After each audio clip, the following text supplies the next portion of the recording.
तो दोस्तों आज तारीख हो गई है 29 नवंबर 2023 की, साथ ही में दिन है बुधवार का। तो आइए बिना देर किए फटाफट से जानते हैं आज की ताज़ा खबरें और मुख्य समाचार। तो देखिए आज के मुख्य समाचार की पहली बड़ी खबर, उत्तरकाशी टनल से सभी 41 मजदूर निकाले गए। बीते 12 नवंबर से ये सभी मजदूर सुरंग में फंसे हुए थे। जी हाँ, उत्तराखंड की सिलक्यारा टनल में बीते 12 नवंबर से फंसे सभी 41 मजदूरों को बाहर निकाल लिया गया है। पहला मजदूर बीते रोज 28 नवंबर 2023 को शाम 7:50 पे बाहर निकला। फिर 45 मिनट के अंदर बाकी सभी मजदूरों को भी बाहर निकाल लिया गया। इसी बीच पीएम मोदी ने भी मजदूरों के बाहर निकलने पर खुशी जताई और कामना की कि सभी मजदूर स्वस्थ रहें और अपने परिवार से जाकर मिलें। दोस्तों आपको बता दें, इस बीच माना जा रहा है कि सबसे मेन काम रेट माइनर्स ने किया है। दोस्तों आप जानते होंगे रेट माने चूहा होता है और माइनर्स खुदाई करने वालों को बोलते हैं। रेट माइनर्स ऐसे मजदूरों को कहा जाता है जो लोग काफी छोटी जगह पर घुसकर खुदाई कर लेते हैं। तो बीते 25 नवंबर को जो 12 से 13 मीटर की खुदाई रह गई थी, उसको मशीन से करने के बजाय इन रेट माइनर से करवाया गया। इन लोगों ने लगभग 1 से 1.5 दिन में 12 से 13 मीटर की खुदाई मैनुअली कर डाली और अब सभी मजदूर बाहर आ गए हैं, वो भी सुरक्षित।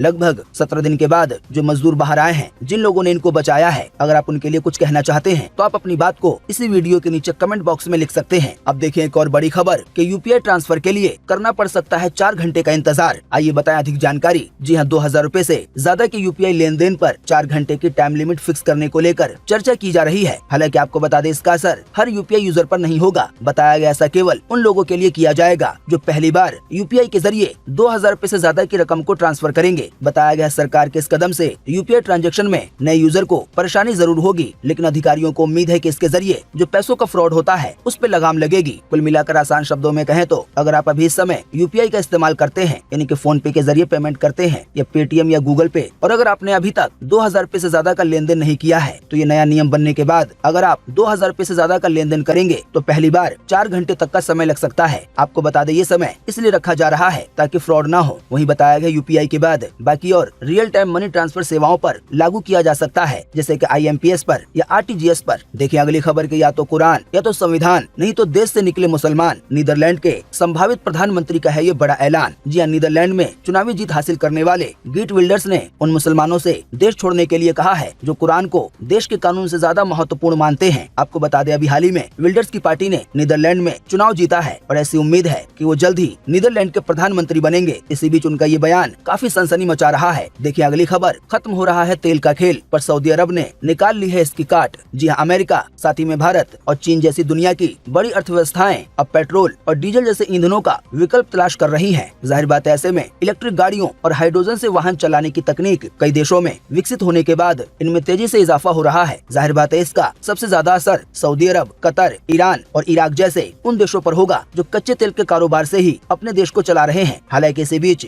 सऊदी अरब ने इस खतरे से बचने के लिए कई तरह की कोशिशें करना शुरू कर दी हैं। इसके तहत सऊदी अरब अफ्रीका में निवेश कर रहा है ताकि वहां पर तेल की मांग में इजाफा हो। वहीं बताया गया है दुनिया के एक बड़े हिस्से में तेल की मांग ज्यादा से ज्यादा रहे, इसके लिए सऊदी अरब हाइपरसोनिक एयर ट्रेवल को बढ़ावा देगा। बात यह है कि हाइपरसोनिक विमानों में आम प्लेन्स की तुलना में 3 गुना ज्यादा ईंधन लगता है। वहीं बताया गया इसके अलावा कार कंपनियों से भी सऊदी अरब हाथ मिलाना चाहता है ताकि कार कंपनियां ऐसे इंजन तैयार करे जिनमें तेल की खपत कम होती हो। सऊदी अरब का मानना है कि तेल की खपत कम होने से लोगों में पेट्रोल और डीजल वाली गाड़ियों का क्रेज बना रहेगा और लोग इलेक्ट्रिक गाड़ियां आने के बावजूद भी, या जो गाड़ियां दूसरे फ्यूल पे चलती हैं, उनके आने के बावजूद भी अगर ऐसी गाड़ियां बना ली जाएंगी, ऐसे इंजन बना लिए जाएंगे जिनमें पेट्रोल डीजल अभी के मुकाबले कम खर्च होंगे, तो जाहिर बात है उनका खर्च कम हो जाएगा। ऐसे में लोग पेट्रोल वाली और डीजल वाली गाड़ियां भी खरीदते रहेंगे और कुल मिलाकर ऐसा होने की वजह से सऊदी अरब का तेल बिकता रहेगा। देखिए अगली खबर, सब्सिडी लेने वाले ध्यान दें, ई-केवाईसी नहीं करवाई तो बंद हो सकती है गैस की सब्सिडी। आइए बताएं क्या है आखिरी तारीख। जी हाँ, घरेलू गैस सिलेंडर का इस्तेमाल करने वालों के लिए एक जरूरी खबर सामने आई है। बताया गया अगर आप चाहते हैं कि आपको सब्सिडी का लाभ आगे भी मिलता रहे तो आपको तुरंत ही ई-केवाईसी करवा लेनी चाहिए। आपको बता दें, ई-केवाईसी बायोमेट्रिक के माध्यम से की जाएगी। इसके लिए सभी गैस एजेंसियों को निर्देश जारी किया गया है। जानकारी के मुताबिक ई-केवाईसी करवाने का काम 15 दिसंबर तक चलेगा। आप नजदीकी गैस एजेंसी में जाकर इसकी ज्यादा जानकारी प्राप्त कर सकते हैं। देखिए अगली खबर, पाकिस्तानी आर्टिस्ट पर बैन लगाने की याचिका हुई खारिज। देश का सबसे बड़ा कोर्ट सुप्रीम कोर्ट बोला, इतनी छोटी सोच न रखें। बात यह है, उरी हमले के बाद पाकिस्तान के कलाकारों पर 7 साल का बैन लगाया गया था। जी हाँ, पाकिस्तानी कलाकारों को भारत में परफॉर्म करने से रोकने की याचिका को देश के सबसे बड़े कोर्ट यानी कि सुप्रीम कोर्ट ने खारिज कर दिया है। कोर्ट ने याचिकाकर्ता से कहा है कि इतनी छोटी सोच न रखें। बात यह है कि साल 2016 में हुए उरी हमले के बाद से भारत ने पाकिस्तानी कलाकारों पर 7 साल का बैन लगा दिया था। हालांकि आपको बता दें, टाइम लिमिट लिमिट इसी साल यानी कि 2023 में खत्म हो गई है। कुल मिलाकर आसान शब्दों में कहें तो अब आने वाले दिनों में कई पाकिस्तानी कलाकार आपको इंडिया में परफॉर्म करते हुए नजर आ सकते हैं। दोस्तों अगर आप नहीं जानते हैं तो आपको बता दें, सन 2016 में यानी कि जिस साल पाकिस्तान के कलाकारों पे बैन लगाया गया, तो उससे पहले कश्मीर के उरी के सेना हेडक्वार्टर पर आतंकवादियों द्वारा हमला किया गया। इसमें हमारे देश के 19 जवान शहीद हो गए थे। लेकिन फिर इसके बाद 28 सितंबर और 19 सितंबर को भारतीय सेना ने रात में पोक में घुसकर सर्जिकल स्ट्राइक की, जिसमें 48 से 40 आतंकियों को मार गिराया गया। इसी हमले के बाद पाकिस्तान के कलाकारों पे बैन लगा दिया गया था। देखिए अगली खबर, 70 लाख मोबाइल नंबर हुए बंद। आइए बताएं अधिक जानकारी। जी हां, देश में डिजिटल और ऑनलाइन फ्रॉड के मामले तेजी से बढ़ रहे हैं। आए दिन साइबर अपराधी फोन कॉल या मैसेज के जरिए लोगों को चूना लगाने के लिए नए नए तरीके आजमाते हैं। वित्त सेवा सचिव विवेक जोशी ने बीते मंगलवार को कहा है कि सरकार ने डिजिटल धोखाधड़ी पर रोक लगाने के मकसद से संदिग्ध लेन देन में शामिल 70 लाख मोबाइल नंबर को निलंबित कर दिया है, यानी कि बंद कर दिया है, बैन कर दिया है। आसान शब्दों में कहें तो जिन भी मोबाइल नंबर पर संदिग्ध लेन देन का शक था, यानी कि जिन मोबाइल नंबर के जरिए कुछ लेन देन किए गए थे और उसमें कोई शक वाली बात थी, तो ऐसे 70 लाख मोबाइल नंबरों को निलंबित कर दिया गया है, ताकि जो धोखाधड़ी हो रही है, ऑनलाइन फ्रॉड हो रहे हैं, उसमें कमी आए। देखिए अगली खबर, सोने की कीमत पहुंची रिकॉर्ड ऊंचाई पर। 10 ग्राम का भाव पहुंचा 62,000 रूपए के करीब। वहीं ये आने वाले एक साल में 67,000 रूपए तक जा सकता है। 1 किलो चांदी की कीमत भी 75,000 रूपए के करीब पहुंची। जी हाँ, सोना बीते मंगलवार को ऑल टाइम हाई पर पहुंच गया, यानी कि बीते मंगलवार को सोने का दाम जिस ऊंचाई पर पहुंचा, इससे पहले सोना इतना महंगा कभी नहीं हुआ था। IBGA की वेबसाइट के मुताबिक 10 ग्राम सोना अभी हाल ही में बीते मंगलवार को 458 रूपए महंगा होकर 61,895 रूपए में बिक रहा है। इससे पहले इसी साल बीते 4 मई को सोने के दाम ने ऑल टाइम हाई बनाया था। उस समय इसकी कीमत 61,646 रूपए थी। आसान शब्दों में कहें तो अभी से पहले कभी भी 24 कैरेट 10 ग्राम सोने का भाव 61,895 रूपए पे नहीं पहुंचा था। वहीं अगर बात की जाए चांदी की, तो आपको बता दें बीते मंगलवार को चांदी के दाम में भी 1947 रूपए की तेजी देखने को मिली। इस तेजी के बाद अब 1 किलो चांदी की कीमत 74,993 रूपए हो गई है, यानी कि लगभग 75,000 रूपए। वहीं आपको बता दें कि बीते लगभग 1 महीने में चांदी के दाम में 4,000 रूपए तक की बढ़ोतरी हुई है। 1 नवंबर को 1 किलो चांदी का दाम 70,825 रूपए था और बीते रोज 28 नवंबर को इसका दाम करीब 75,000 रूपए हो गया, यानी कि 4,000 रूपए से भी ज्यादा की बढ़ोतरी हुई है केवल 1 महीने में चांदी के दामों में। देखिए अगली खबर के महिला ने अपने प्रेमियों से बेटियों का रेप करवाया। बेटियों की उम्र केवल 7 से 11 साल थी। अब केरल की कोर्ट ने ऐसी मां को 40 साल की सजा सुनाई है। जी हां, केरल की एक फास्ट ट्रैक कोर्ट ने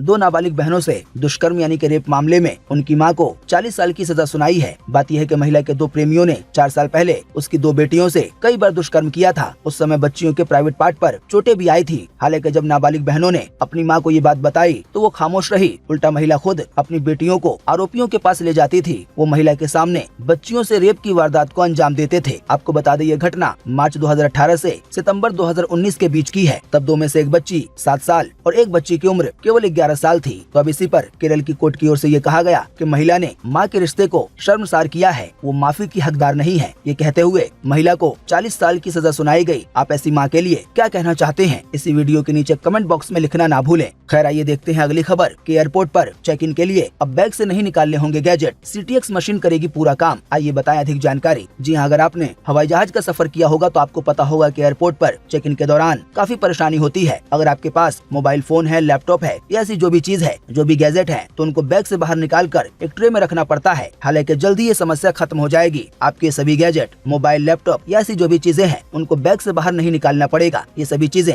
बैग के अंदर रखी चेक हो जाएंगी। बताया गया बेंगलुरु के केम्पेगौड़ा इंटरनेशनल एयरपोर्ट अब देश का पहला ऐसा एयरपोर्ट बनने जा रहा है जहां पर इस तरह का सिक्योरिटी सिस्टम होगा। इसकी शुरुआत टर्मिनल 2 से होगी। इसका फायदा ये होगा कि सिक्योरिटी चेक में जो समय ज्यादा लगता है, यात्रियों को जो परेशानी होती है, वो खत्म हो जाएगा। बताया गया है ये पूरा काम कंप्यूटर टोमोग्राफी एक्सरे यानी कि CTX मशीन के जरिए होगी। दोस्तों आपको बता दें, किसी भी एयरपोर्ट पर 2D एक्सरे स्कैनर का इस्तेमाल होता है। हालांकि इससे बैग में रखी सभी तरह की चीजों को स्कैन नहीं किया जा सकता है। इसी की वजह से अभी एयरपोर्ट पर सभी सामानों को बाहर निकालना पड़ता है। लेकिन जो CTX मशीन है, ये पूरी डिटेल के साथ स्कैन करता है। वैसे आपको बता दें, CTX मशीन का इस्तेमाल आमतौर पर मेडिकल क्षेत्र में होता है। इलाज करने के लिए, बॉडी के अंदर की चीजों को सही से देखने के लिए CTX मशीन की मदद से HD में 3D इमेज तैयार की जाती है। तो अब इसी की वजह से ये मशीनें जहाँ जहाँ पे लगेंगी, तो वहाँ पर बैग से जो भी गैजेट वगैरह है, जो भी लैपटॉप वगैरह है, उसको बाहर नहीं निकालना पड़ेगा। देखिए अगली खबर, स्पेस स्टेशन बनाने में भारत की मदद करेगा अमेरिका। नासा के अधिकारी ने कहा, हम हैं तैयार। जी अमेरिकी अंतरिक्ष एजेंसी नासा के प्रशासक बिल नेल्सन ने बीते मंगलवार को कहा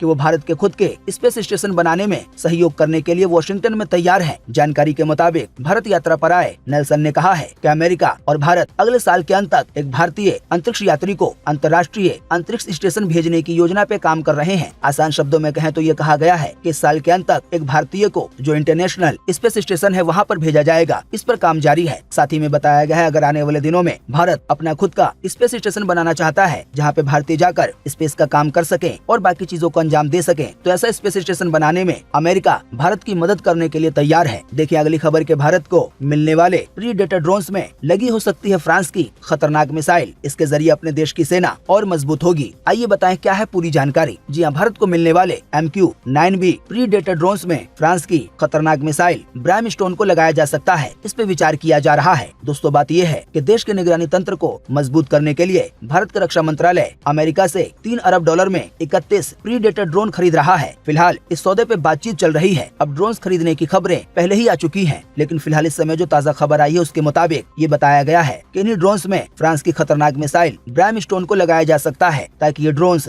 निगरानी करने के साथ साथ खतरनाक हमले करने के लिए भी हमेशा तैयार रहें। फिलहाल इस पे विचार किया जा रहा है। तो आने वाले दिनों में जो ड्रोन्स अपने देश को मिलने वाले हैं $3 अरब में, तो इनमें एक खतरनाक तरह की मिसाइल लगाई जा सकती है। देखिए अगली खबर के आने वाले दिसंबर के महीने में 18 दिन बंद रहेंगे बैंक। हालांकि ये बैंकों की बंदी देश के अलग अलग हिस्सों के हिसाब से होगी। जी हाँ, RBI के दिसंबर 2023 की छुट्टियों के कैलेंडर के अनुसार दिसंबर के महीने में कुल 18 दिन बैंक बंद रहेंगे। इन छुट्टियों में साप्ताहिक रविवार और महीने के दूसरे और चौथे शनिवार को मिलने वाली छुट्टियां शामिल हैं। इनमें से कुछ छुट्टियां बाकी छुट्टियां त्योहारों की वजह से और किसी खास मौके की वजह से देश के अलग अलग हिस्सों में होंगी। अभी आप अपनी स्क्रीन पर उन सभी छुट्टियों की जानकारी देख पा रहे हैं कि कौन सी तारीख को किस वजह से देश के किन किन हिस्सों में बैंक बंद रहेंगे, तो आप इसे नोट कर सकते हैं। देखिए अगली खबर, कई लोगों पे आ गई है आफत, अपने आप गायब हो रहा है गूगल ड्राइव का डेटा। पूरी दुनिया के यूजर है परेशान। जी हाँ, अगर आप भी गूगल अकाउंट होल्डर हैं और अपनी फोटो वीडियो का बैकअप गूगल ड्राइव पर लेते हैं तो सतर्क हो जाइए। ऐसा इसलिए कहा जा रहा है क्योंकि गूगल ड्राइव में कोई दिक्कत आ गई है जिसके कारण कई लोगों का डाटा अपने आप डिलीट हो रहा है। कई यूजर ने इसकी शिकायत खुद की है। गूगल ने भी खुद स्वीकारा है कि किसी बग के कारण ऐसा हो रहा है और इसकी जांच चल रही है। आसान शब्दों में कहें तो अगर गूगल ड्राइव पर आपका कोई बहुत ही महत्वपूर्ण डेटा है तो उसका बैकअप ले लें अपने कंप्यूटर में, फोन में या गूगल ड्राइव की तरह जो दूसरी भरोसेमंद सर्विस है जैसे कि वन ड्राइव जो कि माइक्रोसॉफ्ट का है, तो आप यहाँ पर अपना बैकअप रख सकते हैं। जब आप अपनी महत्वपूर्ण चीजों को 3 जगह पे रखेंगे, यानी कि गूगल ड्राइव पर, वन ड्राइव पर और अपने पीसी या फोन में भी, तो इनका नुकसान होना या खो जाना या करप्ट हो जाना बहुत ही मुश्किल है। देखिए अगली खबर, CPR को स्कूल सिलेबस में शामिल करने की याचिका हुई खारिज। सुप्रीम कोर्ट ने कहा ये एजुकेशन पॉलिसी से जुड़ा मामला है, हम सरकार को इसके लिए हुक्म नहीं देंगे। जी हाँ, सुप्रीम कोर्ट ने बीते मंगलवार को स्कूल सिलेबस में CPR ट्रेनिंग को शामिल करने का निर्देश देने की मांग वाली याचिका को खारिज कर दिया। कोर्ट ने कहा कि ये पूरी तरह से एजुकेशन पॉलिसी है। अब दोस्तों अगर आप CPR के बारे में नहीं जानते हैं तो आपको बता दें, इसका फुल फॉर्म होता है कार्डियोपल्मोनरी रिसिटेशन। असल में दोस्तों ये एक जिंदगी को बचाने की टेक्निक है जिसका इस्तेमाल हार्ट अटैक यानी कि दिल के दौरे के दौरान किया जाता है। अगर किसी इंसान के दिल की धड़कनें बंद हो जाए तो घर से अस्पताल जाने के दौरान CPR लाइफ सेविंग का इस्तेमाल किया जाता है ताकि उसकी धड़कनें दोबारा चलने लगे। तो असल में एक टेक्निक है जिसको पहले सही से सीखना पड़ता है। तो अभी हाल ही में याचिका लगाई गई थी कि ये वाली ट्रेनिंग, ये वाला काम स्कूल में बच्चों को सिखाया जाए। तो इसी पे कोर्ट ने कहा है कि ये पूरी तरह से एजुकेशन पॉलिसी का मामला है, हम सरकार को इसके बारे में हुक्म नहीं देंगे। आसान शब्दों में कहें तो कोर्ट ने ये कहना चाहा है कि इसकी बात आप सरकार से करें। देखिए अगली खबर के पूरी दुनिया के लिए नई चिंता बढ़ सकता है सांस की बीमारी का दायरा। अब चीन ने भी दी है चेतावनी। जी हाँ, चीन में फैली सांस की बीमारी का दायरा और बड़ा हो सकता है। चीन ने खुद चेतावनी जारी करते हुए कहा है कि बच्चों में माइकोप्लाज्मा के कारण फैले निमोनिया में बढ़ोतरी के संकेत मिल रहे हैं। चीन ने कहा है कि सर्दियों के दौरान ये वाली बीमारी एक बड़ी आबादी को चपेट में ले सकती है। दोस्तों अगर आप हमारे मुख्य समाचार रोजाना देखते होंगे तो शायद आपको पता होगा कि अभी हाल ही में भारत सरकार ने भी इसके लिए अलर्ट जारी किया था। असल में इस बीमारी को एक निमोनिया जैसी बीमारी बताया गया था। हालांकि ये बीमारी पूरी तरह से निमोनिया जैसी नहीं है। कई जगहों पे इसे एक खुफिया बीमारी भी कहा गया और ये बीमारी अभी चीन के कई शहरों में बहुत तेजी से फैल रही है। कई जगहों पे तो चीन में इस बीमारी की वजह से अस्पताल पूरी तरह से फुल हैं। इसी की वजह से अभी हाल ही में भारत सरकार द्वारा इस बात का ऐलान किया गया कि हम किसी भी आपात स्थिति के लिए तैयार हैं। वहीं सरकार ने सभी अस्पतालों को निर्देश दिया कि वो अपने पास ऑक्सीजन को, साथ ही में दवाओं को और जो भी चीजें हैं उनको तैयार रखें कि अगर आने वाले दिनों में ये बीमारी अपने देश में फैल जाती है तो बीमारी को कंट्रोल किया जा सके। जाहिर बात ऐसा तभी होगा जब तैयारी पहले से होगी। देखिए अगली खबर के सऊदी अरब में विदेशी कामगारों के लिए बदल गया नियम। आइए बताएं क्या होगा भारत पे असर। जी हाँ, सऊदी अरब ने जो भी लोग दूसरे देश से वहाँ पे काम करने जाते हैं वहाँ के लोगों के लिए बदलाव किया है। बताया गया नए नियम के मुताबिक सऊदी अरब के जो भी ऐसे नागरिक हैं जिन जिनकी शादी नहीं हुई है और उनकी उम्र 24 साल से कम है, तो अब ऐसे लोग कामकाज के लिए, घर के हेल्परी के लिए किसी भी विदेशी को काम पे नहीं रख पाएंगे। यानी कि सऊदी अरब का नागरिक या तो 24 साल से ऊपर का होना चाहिए, या अगर उसकी उम्र 24 साल से कम है तो वो शादीशुदा होना चाहिए, तभी ऐसा सऊदी नागरिक किसी भी विदेशी हेल्पर को अपने काम पे रख पाएगा। बात यह है कि बड़ी संख्या में भारत समेत कई देशों से काम करने के लिए लोग हाउस हेल्पर के तौर पर सऊदी अरब जाते हैं, तो आने वाले दिनों में इसका असर ऐसे ही लोगों पर होगा। देखिए अगली खबर, अब चंडीगढ़ तक चलेगी अजमेर दिल्ली वंदे भारत ट्रेन, रफ्तार भी बढ़ाई गई है। जी अजमेर से दिल्ली के बीच चलने वाली वंदे भारत ट्रेन को अब चंडीगढ़ तक चलाया जाएगा। बताया गया ये ट्रेन 6:55 पर अजमेर से रवाना होगी और दोपहर 2:45 पर चंडीगढ़ पहुंचेगी। देखिए अगली खबर के तुअर दाल की कीमतों में 40% का इजाफा हुआ। अब इसके दाम को कंट्रोल करने के लिए सरकार करेगी एक्स्ट्रा खरीदी। जी हाँ, सरकार तुअर दाल यानी कि चना दाल की कीमतों को कंट्रोल करने के लिए एक बड़ा कदम उठाने जा रही है, जिसके तहत तुअर दाल की ज्यादा खरीद की जाएगी। बताया गया इसकी वजह से आने वाले दिनों में चने की दाल के दाम जो बहुत तेजी से बढ़ रहे हैं उसको कंट्रोल किया जा सकेगा। देखिए अगली खबर के 7 दिनों के भीतर हो लावारिस शवों का अंतिम संस्कार, सुप्रीम कोर्ट ने जारी किए हैं निर्देश। जी हाँ, देश के सबसे बड़े कोर्ट यानी कि उच्चतम न्यायालय ने कहा है कि जो भी लावारिस लाशें होती हैं तो उनका अंतिम संस्कार 7 दिनों के भीतर हो जाना चाहिए। देखिए अगली खबर के भांजी की शादी में 1 करोड़ का शगुन दिया, इससे जुड़ा वीडियो हो रहा है वायरल। रेवाड़ी में भाई ने विधवा बहन के घर पर लगा दिया नोटों का ढेर, गिनते गिनते थक गए लोग। इस वीडियो की झलकियां आप भी देख सकते हैं अपनी स्क्रीन पर। हरियाणा के रेवाड़ी शहर में एक व्यक्ति ने अपनी भांजी की शादी में हिंदू रीति रिवाज के तहत भरे जाने वाले भात यानी कि शगुन में ऐसी मिसाल पेश की है जिसकी चर्चा आसपास नहीं बल्कि पूरी दुनिया में हो रही है। बताया गया है इस मामा ने अपनी भांजी की शादी के शगुन में 1,01,11,101 रुपए कैश दिए। इतना ही नहीं, जो गहने दिए गए उनकी भी कीमत करोड़ों में है। देखिए अगली खबर, अश्लील ग्रोवर की बढ़ी मुश्किलें, हाई कोर्ट ने लगाया 2 लाख रुपए का जुर्माना। जी हाँ, दिल्ली हाई कोर्ट ने सोशल मीडिया पर भारत पे के खिलाफ आपत्तिजनक पोस्ट शेयर करने पर अश्लील ग्रोवर पर 2 लाख रुपए का जुर्माना लगाया है। देखिए अगली खबर के मध्य प्रदेश के 20 जिलों में येलो अलर्ट हुआ जारी। भोपाल इंदौर में स्कूलों का समय भी बदला गया है बारिश की वजह से, मौसम में बदलाव की वजह से। जी हाँ, मध्य प्रदेश के आसपास के राज्य गुजरात और राजस्थान में बना चक्रवाती हवाओं का गहरा और पश्चिमी विक्षोभ से बना जो सिस्टम है वो कमजोर पड़ने लगा है, लेकिन मध्य प्रदेश में बारिश की गतिविधियां आगे भी बनी रहेंगी। इसी की वजह से मौसम विभाग ने मध्य प्रदेश के कई जिलों के लिए येलो अलर्ट जारी किया है। इसी के तहत कई स्कूलों का समय बदल दिया गया है ताकि बच्चों को परेशानी न हो। मौसम को लेकर देखें एक और खबर कि मध्य प्रदेश, राजस्थान और यूपी में बारिश ने बढ़ाई ठंड। जम्मू कश्मीर के अनंतनाग में तापमान हो गया है 1.2 डिग्री, जल्द ही ये माइनस में भी जा सकता है। वहीं पहाड़ों पर अगले 3 दिन बारिश और बर्फबारी होगी, इसका अलर्ट जारी किया गया है। जाहिर बात है पहाड़ों वाले इलाकों पर बारिश होने की वजह से देश के जो मैदानी इलाके हैं, उत्तर प्रदेश, मध्य प्रदेश, पंजाब, हरियाणा, गुजरात, ये जो भी राज्य इसके आसपास में हैं, उन सभी जगहों पर ठंड बढ़ जाएगी। बाकी आइए आपको अगली खबर में लगे हाथों बताते हैं कि आज 29 नवंबर 2023 को देश भर में कैसा रहेगा मौसम का हाल, खास करके बारिश को लेकर। तो स्काईमेट वेदर के अनुसार अगले 24 घंटों के दौरान अंडमान निकोबार द्वीप समूह में, तटीय तमिलनाडु के कुछ हिस्सों में और आंध्र प्रदेश के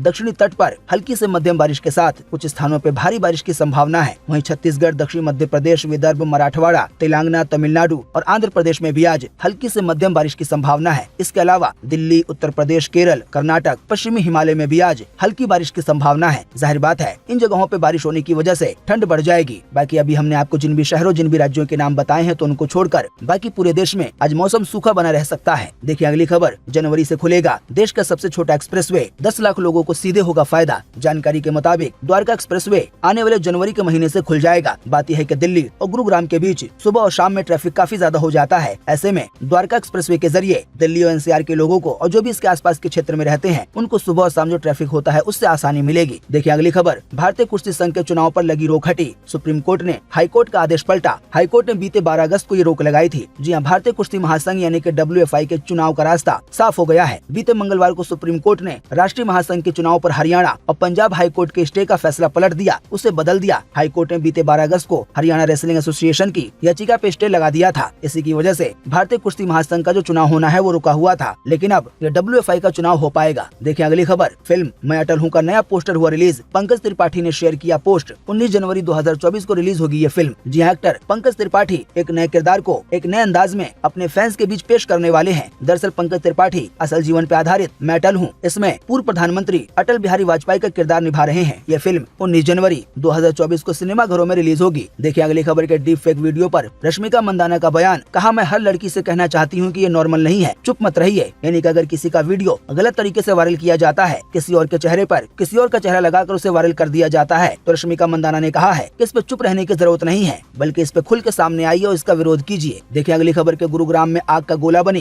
1 करोड़ की Jaguar car Delhi Jaipur highway पर भयंकर तरीके से जली। शॉर्ट सर्किट की वजह से हुआ यह हादसा, हालांकि समय रहते उतर गया ड्राइवर। देखिए अगली खबर, सैमसंग सस्ता स्मार्टफोन गैलेक्सी A05 हो गया है लॉन्च। 50 मेगापिक्सल कैमरे के साथ 5000 mAh की पावरफुल बैटरी मिलेगी। फोन की कीमत केवल 9,999 रूपए है। अधिक जानकारी आपको सैमसंग की ऑफिशियल वेबसाइट पे मिल जाएगी। देखिए अगली खबर, कंतारा चैप्टर 1 के मूवी के टीजर को मिला जबरदस्त रिस्पांस। 24 घंटे में मिले 12 मिलियन व्यूज। ये भी मूवी अगले साल रिलीज होगी। जी हाँ, 2022 में रिलीज हुई फिल्म कंतारा के प्रीक्वल कंतारा यानी कि अगला पार्ट जल्दी रिलीज होगा। अभी हाल ही में इसका टीजर रिलीज किया गया, यानी कि एक छोटा सा सीन जिसको केवल कुछ ही घंटों में 12 मिलियन के व्यूज मिले हैं। तो दोस्तों उम्मीद करते हैं कि आज की इस वीडियो से आपको काफी कुछ जानकारी मिली होगी। हम बस इसके बदले में आपसे इतना ही चाहते हैं कि आप इस वीडियो को लाइक कर दें और शेयर कर दें, क्योंकि आपका लाइक और शेयर करना ही होता है हमारी मेहनत का फल। वीडियो देखने के लिए आपका बहुत बहुत धन्यवाद। Thanks for watching.